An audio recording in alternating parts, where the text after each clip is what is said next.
Welcome to Before the Brand. Today's guest is Chen, co-founder of Neuro, a company that makes caffeinated gum and mints for energy and focus. Today, we're going to discuss how Neuro got started, how Ryan, as co-founder, built the brand, and what it takes to grow a consumer product company. Ryan, welcome to Before the Brand. Awesome. Thanks, Uh, Ellie, for having me. we're going to start off with, as CFO and co-founder of Neuro, what financial metrics do you watch that outsiders would probably underestimate or wouldn't even know about?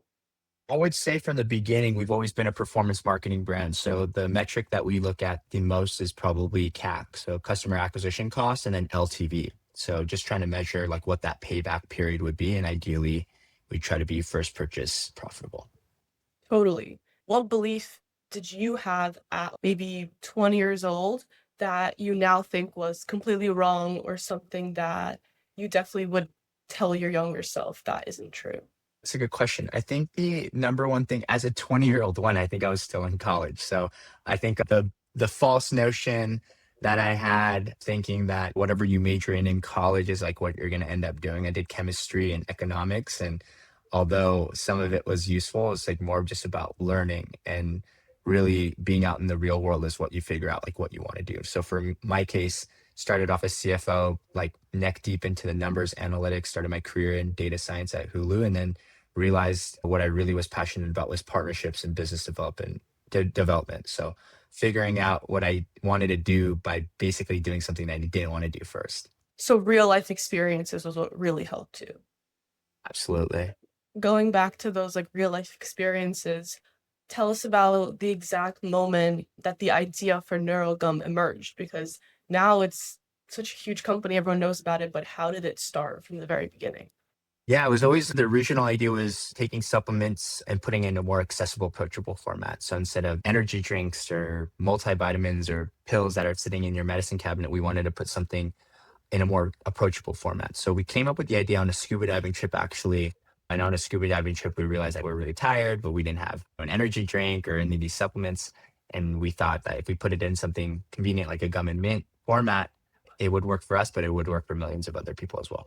Definitely like unexpected and very like true to your experiences. Yeah, I think we were, yeah, so we had basically a problem and then we had Sorry, a but solution to our own problem and realized that if we have that problem, then others would too. And that was the basis of the idea. We didn't know anything about starting a company, but figured out stuff through Google and found a manufacturer that was willing to do a prototype. And 10, 11 years later, here we are.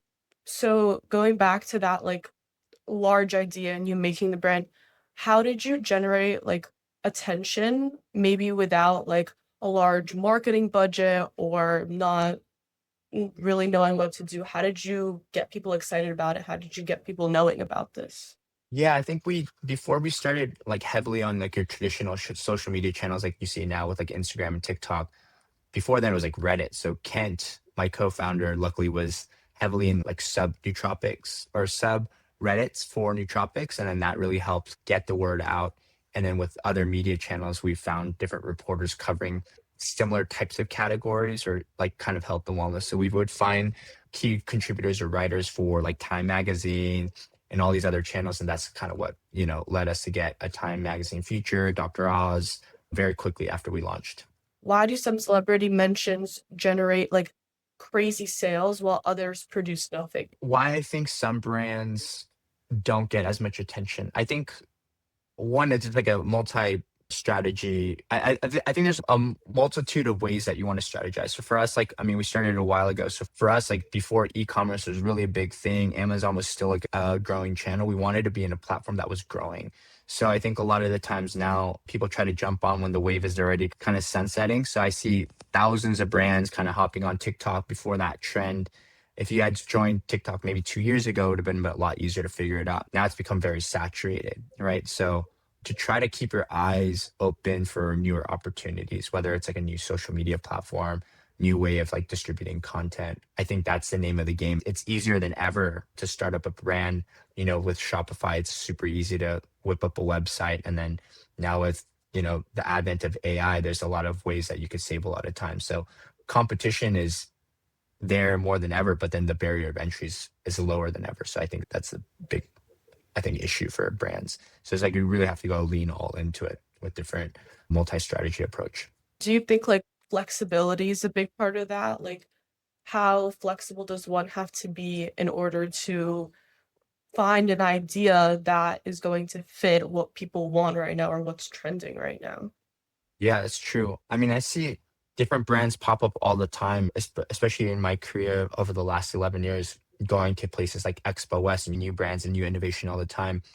Sometimes the product is ahead of its time. You have a product that's perfect, but it might be a little bit too early for mass adoption, right? So I think sometimes it's about longevity, staying in the game long enough to catch those trends to make sure the timing works out.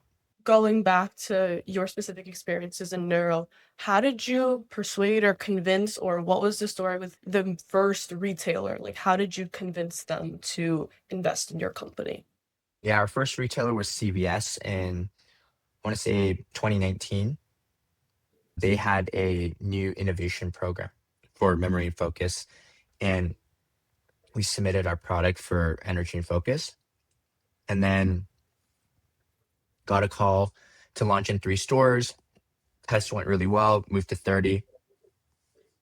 And then within 2 months from CVS, we were in 3,000 doors. So the biggest challenge is like kind of like looking for these opportunities, looking for like new grant opportunities and stuff like that. So that helped us kind of get on the map. And once we proved that we could ship to CVS, and we got picked up by Whole Foods, and now we're in about 65,000 doors. That's very cool how one company can kickstart the entire thing, like a domino Yeah. effect. Yeah, it's definitely a good domino effect. What brands or were there any brands that you studied most closely that became either an inspiration or something that you would base off your idea? Man, it evolves over time. I think our challenge was our opportunity, right? Nobody really had a functional confectionery category. So we kind of wrote the rule book and playbook. So we're the first gum and mint company with a supplement label in Target, Walmart, Whole Foods, all these other brands, all these retailers. And so we had to convince a lot of these traditional buyers that like a new product like this one, like this exists, right? That was, I think, the long-term battle. But I think in terms of like a marketing influence, I think Red Bull did an incredible job by finding their niche. For them, it was like extreme sports, creating culture that like almost exceeds the brand now. In a lot of ways, I think Red Bull is like a media company that happens to sell products. Like we want to be a product that's so utilitarian that's, oh, of course I'm going to buy gum and have some type of function in it. Before it was just a gum and mint to freshen your breath, but why would you consume it if you can add something else to it that can enhance your day-to-day life? So that was really a brand that we looked to in terms of like marketing inspiration, but you would see kind of some innovation that you would see with multivitamins. It used to be in pills, and gummy bears became a big thing, like multivitamin gummies, like trying to take a playbook out of that of, hey, if you can improve the form factor, you can make some innovation, then get enough people in the masses to try it and convert it and implement it into their daily lives, and you built a brand. Yeah, multifunctionality seems to be a really big part of your brand. How much neurogum do you consume? Is that like a big thing in your life, or is that Yeah, I actually don't drink coffee or tea. Sometimes I'll drink it on occasion if we're out in celebration or just like meeting up with friends. But on a day to day, I wake up in the morning, just drink like a shake, and I have maybe 2 to 3 pieces of Neurogram throughout the day. So helps save pretty time, cool? money. Yeah, I definitely am a big consumer of my own brand. A time period when you maybe believe the company might not survive, or there were challenges, and like what were those, and how did you guys navigate that?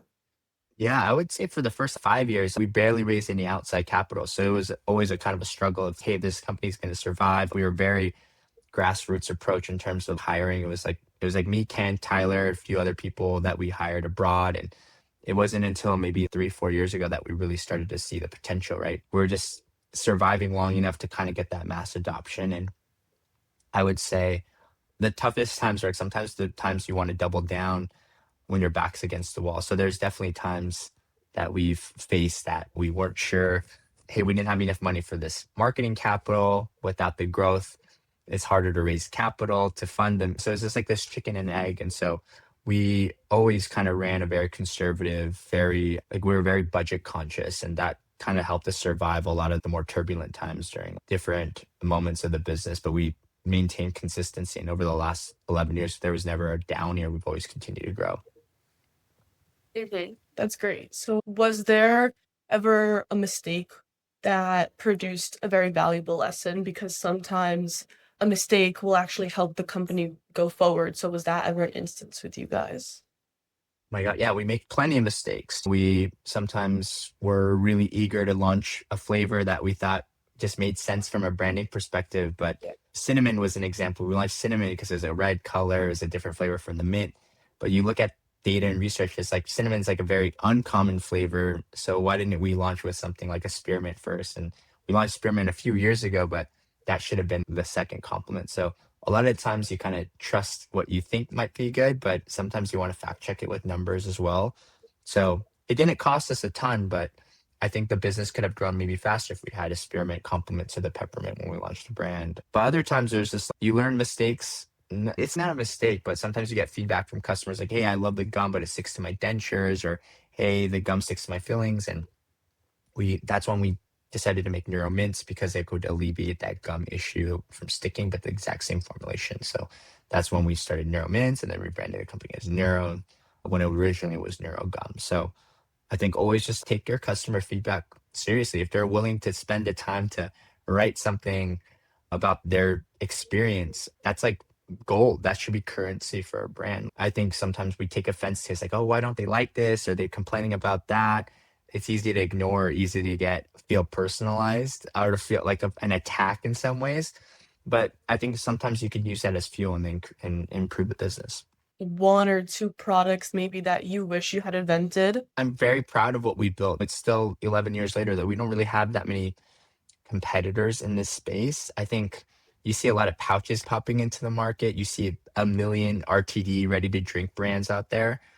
RTD, I think, is a big challenge just because of like the weight of shipping and all that stuff. But I look back on it and I think hydration, those instant pack sticks are great. Like form factor wise, it's light to ship, the margin profile is there. It's easy to carry around. So that would have been maybe one innovation that I was like, oh, I wish we could have added that to the portfolio. But never say never. There's probably a million ways that we can innovate that as well. That's great. Thank you so much. Is there anything else you want to add or to leave? Maybe like teens my age that are interested in business, like any last pieces of advice that you'd have?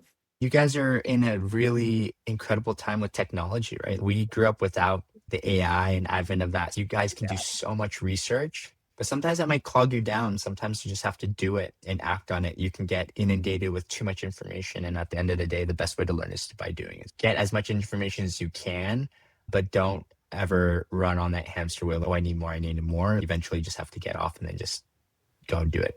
So that would be my number one advice. Yeah, for sure. Like the only way is like through. You need to go do that experience to learn what you need to learn. Exactly.